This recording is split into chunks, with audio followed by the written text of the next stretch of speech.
राव इंद्रजीत और राव नरबीर सिंह दोनों नेताओं के हाथ उठाकर सीएम ने दिया एकजुटता का संदेश। दोनों नेताओं ने एक सुर में की तावड़ू के विकास की मांग।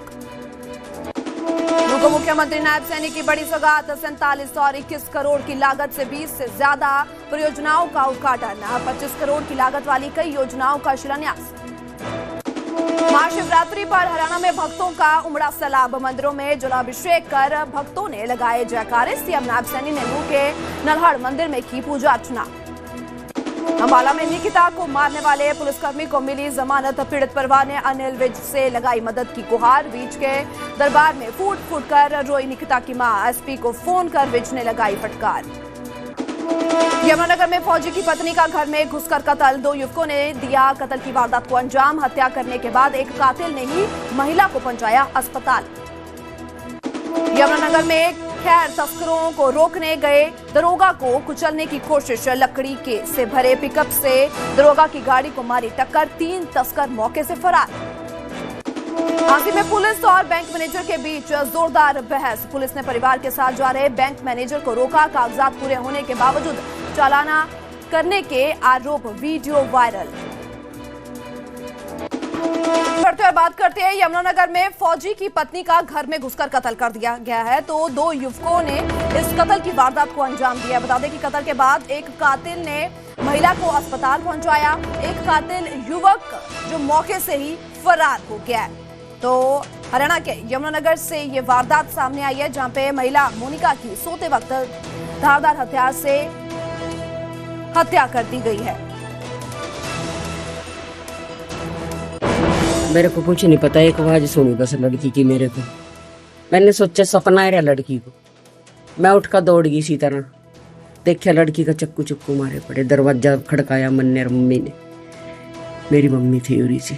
कौन थे? कितने लड़के अंदर आए थे और कहाँ से ये लड़के आए थे? 2 थे यहाँ कल रेडी के रिश्तेदार। ये हिरवाई थी जी।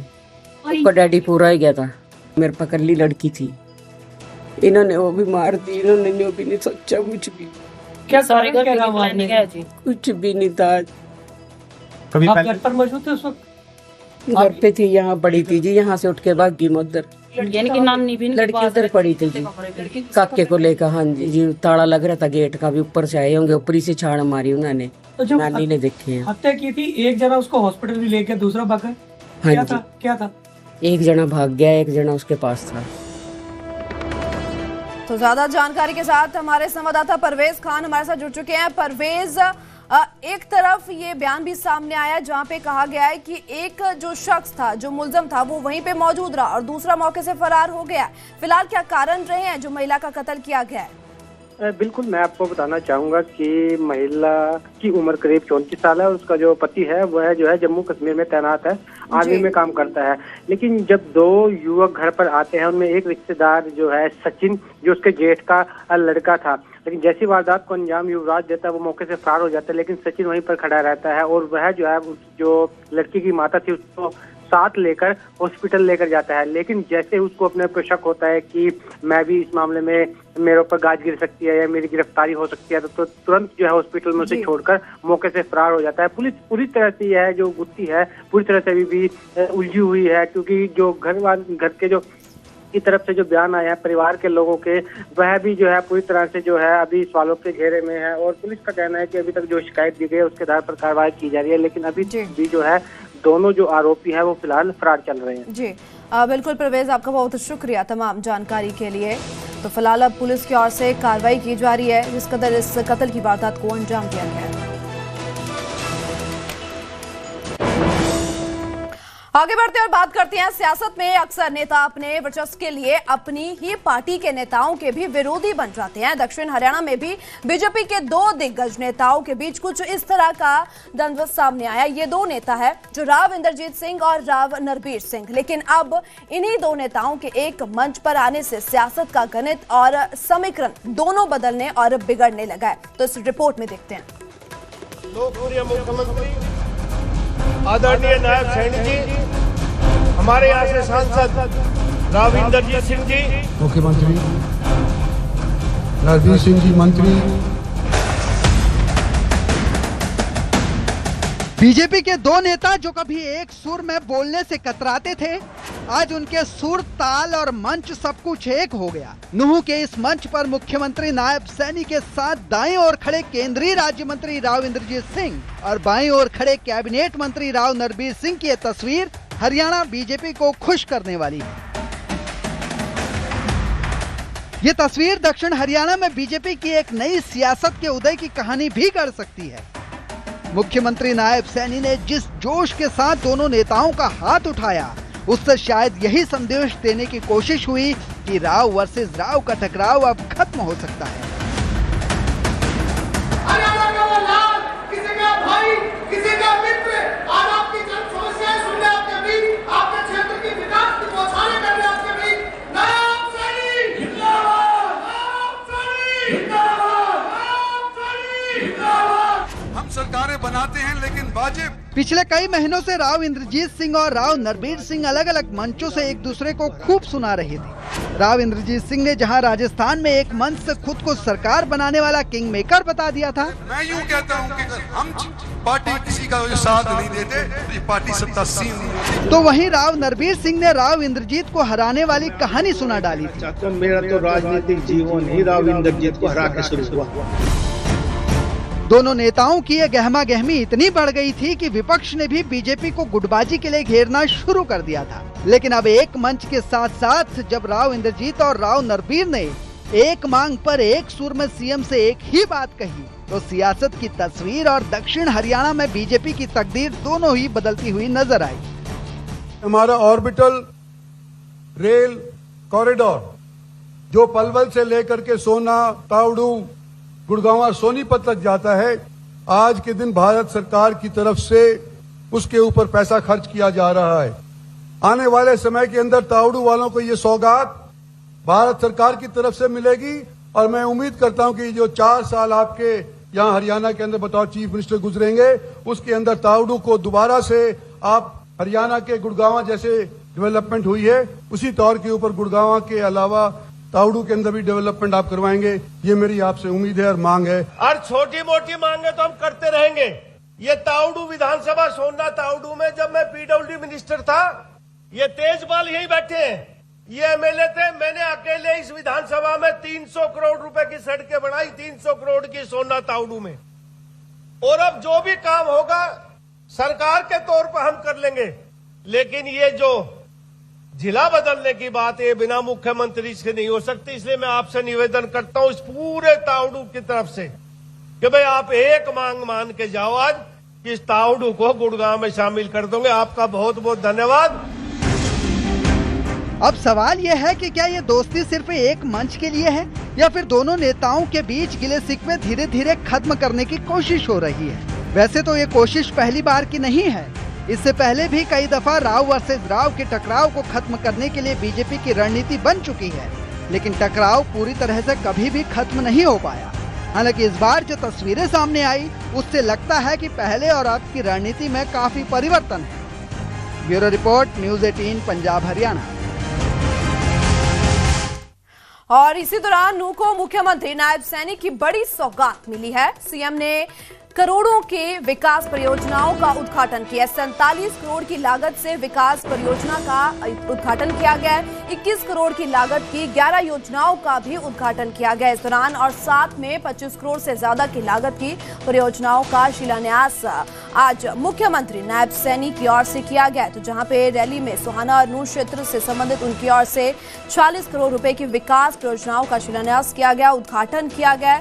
तो तस्वीरें भी पहले दिखाई गई थी लगातार, जहां पे आज उनकी ओर से नूह को बड़ी सौगात दी गई है। इनमें से 10 गांव में पुस्तकालयों का निर्माण किया गया। नूह में जिला लाइब्रेरी से एक्सीलेंस सेंटर का भी उनकी ओर से पुनर्विकास कार्य शामिल किए गए हैं। आपके इस क्षेत्र के विकास के लिए एक नई दिशा, यहां पर जो विकास कार्यों के उद्घाटन हुए हैं, मैंने आज 47 करोड़ 36 लाख रुपए की लागत के 16 विकास परियोजनाओं के उद्घाटन किए हैं और 21 करोड़ 77,25,000 रुपए की लागत के 11 उद्घाटन और 25 करोड़ 58,58,000 रुपए की लागत के 5 शिलान्यास के कार्यक्रम भी ये शामिल हैं। साथियों, ये सभी परियोजनाएं आप नागरिकों के, मेरे सोहना तावड़ू के नागरिकों के सपनों को साकार करने के लिए एक ठोस कदम है। नू से सोहना तावड़ू बाईपास का कार्य जल्द शुरू करवाया जाएगा तथा सोहना तावड़ू से सोहना पलवल की डीपीआर हमने सड़क परिवहन राजमार्ग मंत्रालय में वो भिजवा रखी है, जिससे इसके ऊपर जल्दी काम शुरू होगा। साथियों, विधायक जी ने एक और बात कही है कि सोहना में गुरुग्राम सोहना एलिवेटेड एक्सप्रेसवे को दमदमा रोड पर पहुंचकर समाप्त कर दिया है। इसको NHAI द्वारा सोहना में दमदमा मोड़ से लेकर IMT रोड का सोहना तक पहुंचाया जाए। मैं ये कहना चाहता हूं कि गुरुग्राम सोहना एलिवेटेड एक्सप्रेसवे को दमदमा मोड़ से लेकर निरंकारी कॉलेज तक की ये परियोजना की विस्तृत रिपोर्ट हम ये सड़क परिवहन मंत्रालय को ये भी हमने भेज दी है। आगे बढ़ते और बात करते हैं। आज हरियाणा में महाशिवरात्रि की धूम देखने को मिल रही है। जगह जगह भक्तों ने मंदिरों में पहुंचकर भगवान शिव का जलाभिषेक किया है। इस दौरान भक्तों ने पूजा अर्चना भी की है। मुख्यमंत्री नायब सैनी ने नूह में पहुंचकर नल्हड़ मंदिर में जलाभिषेक किया। वहीं यमुनानगर, गोहाना, दादरी और रोहतक में भी लोगों ने जलाभिषेक कर भगवान शिव की आराधना की है। और ये 5 तस्वीरें आप देख पा रहे हो जहाँ पे आज भक्तों का तांता लगा हुआ नजर आ रहा है, पूजा अर्चना करते हुए नजर आ रहे हैं। आज इस महापर्व महाशिवरात्रि के मौके हर हर महादेव के जयकारे लगाते हुए नजर आ रहे हैं। और उसी बीच तस्वीर जहां पे सीएम की ओर से भी जलाभिषेक किया गया है और पूजा अर्चना करते हुए नजर आ रहे हैं। तमाम तस्वीरें 5 आप देख पा रहे हो जहां पे एक तरफ बड़ी गिनती में भक्तों की, श्रद्धालुओं की तस्वीरें जो देखने को मिल रही है। पूजा अर्चना जो सुबह से ही उनकी ओर से मंदिरों में पहुंचकर आज भगवान शिव का आशीर्वाद ले रहे हैं।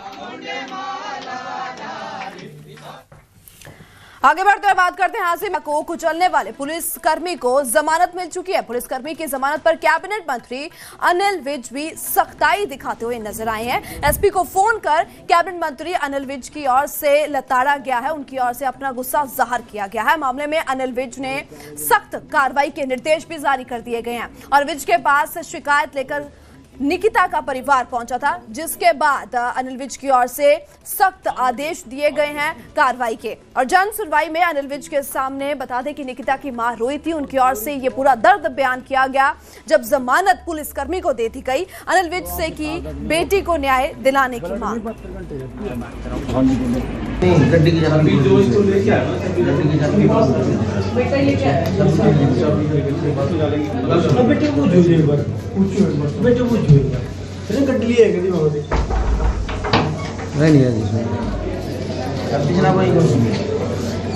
गाड़ी है कहाँ पे आपकी? गाड़ी कहाँ है आपकी? गाड़ी को वहीं खोज ली थी, वहीं यहाँ पे जब पंगा आया था। ब्लड में 72 घंटे रहती है। ये ध्यान नहीं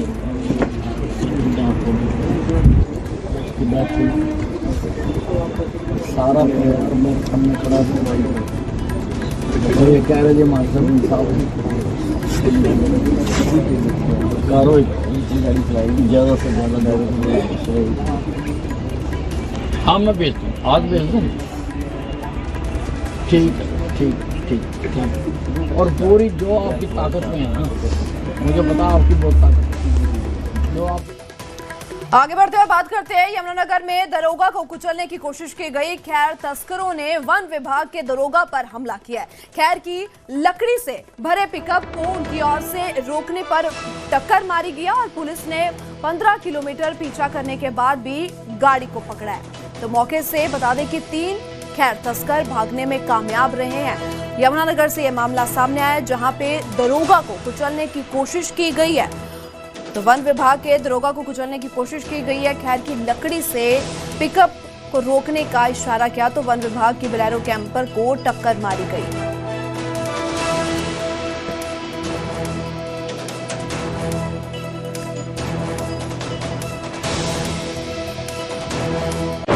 हमारे वन दरोगा मिंटू कुमार को इसकी सूचना प्राप्त हुई थी रात 12 बजे के आसपास। तो इस सूचना के आधार पर हमने नाकाबंदी कोर्ट चौकी के पास की और हमारी सरकारी गाड़ी है जो महिंद्रा बोलेरो, तो वो सड़क के साथ खड़ी करके हमने नाकाबंदी शुरू कर दी। कुछ ही देर बाद गांव जाटावाड़ा की तरफ से तेज़ गति से गाड़ी आती हुई दिखाई दी। हमारी टीम के वन दरोगा श्री ब्रिज मोहन द्वारा गाड़ी को रोकने का इशारा किया तो गाड़ी चालक ने गाड़ी को हमारी नाकेबंदी पर खड़ी टीम को टक्कर मारकर तेज़ गति से भगा लिया और हमारे जो कर्मचारी थे उन्होंने भी अपनी जान साइड में पीछे हटके बचाई।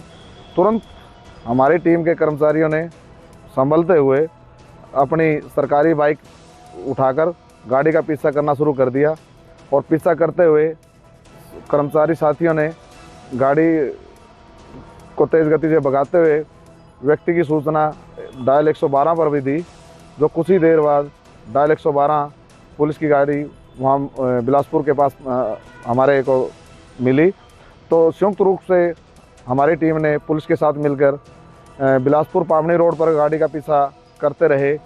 तो कुछ ही दूरी पर जाने के बाद गांव पावनी से आगे नगड़ा जागीर के पास। तो अब बात करते हैं भारत पाकिस्तान के मैच की। आज भारत और पाकिस्तान के बीच श्रीलंका के कोलंबो में T20 वर्ल्ड कप का मुकाबला खेला जाना है, जिसको लेकर भारत में जबरदस्त उत्साह देखने को मिल रहा है। हरियाणा में भी भारत की जीत के लिए प्रार्थना और जश्न की तैयारियां शुरू हो गई है। करनाल में क्रिकेट फैंस का जोश पूरी तरह हाई है और वो भारत की जीत के लिए पूरी तरह से आश्वस्त हैं। तो तस्वीरें जहां पे एक तरफ लगातार आपको दिखा रहे हैं कि आज फैंस में उत्साह बरकरार है, जोरों शोरों से उनकी ओर से जो कि है प्रार्थनाएं की जा रही है, हवन यज्ञ किए जा रहे हैं इस मैच को लेकर।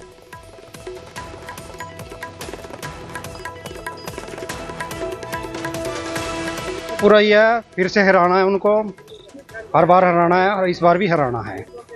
तो तैयारी अच्छी है, ईशान किशन अच्छा है, अभिषेक शर्मा, स्काई अपना बहुत अच्छा खेलते हैं, उन्हीं से सबसे ज़्यादा उम्मीद है हमें। और बॉलिंग में अपना बुमराह, बूम बूम बुमराह। या पाकिस्तान ने पहले मना भी कर दिया था खेलेंगे नहीं हम, ये तो उनका हाई एक रूटीन, वो रिटायरमेंट भी लेते हैं फिर वापस ले लेते हैं, तो डीएनए में प्रॉब्लम है थोड़ी। कि हमारी जो स्ट्रेटजी रहती है टीम की पूरी, और जिस तरह से हमारे कैप्टन और पूरी टीम परफॉर्म कर रही है, कैप्टन उन्हें बैक करा है बॉलर्स को, बैट्समैन को, तो उसका काफी बेनिफिट रहता है और टीम उस अकॉर्डिंग परफॉर्म करती है। पहले तो मना भी कर दिया था पाकिस्तान ने खेलने से। सर वो तो उनका रहता ही है, हर बार कुछ ना कुछ बोलते हैं और वापस आ जाते हैं, तो उनका कोई भरोसा नहीं है। उम्मीदें बैटिंग के अंदर सबसे ज़्यादा उम्मीद है अभिषेक शर्मा से। पहले थोड़ा सा वो बीमार थे लेकिन अब लग रहा है कि वो मैच खेल लेंगे, तो बहुत ज़्यादा उम्मीद है अभिषेक शर्मा से। और गेंदबाजी के अंदर किससे उम्मीदें हैं? गेंदबाजी में हमारा नंबर 1 बॉलर है वरुण चक्रवर्ती एंड बुमराह, तो दोनों से बहुत ज़्यादा उम्मीद है कि वो मैच जितवाएंगे इंडिया।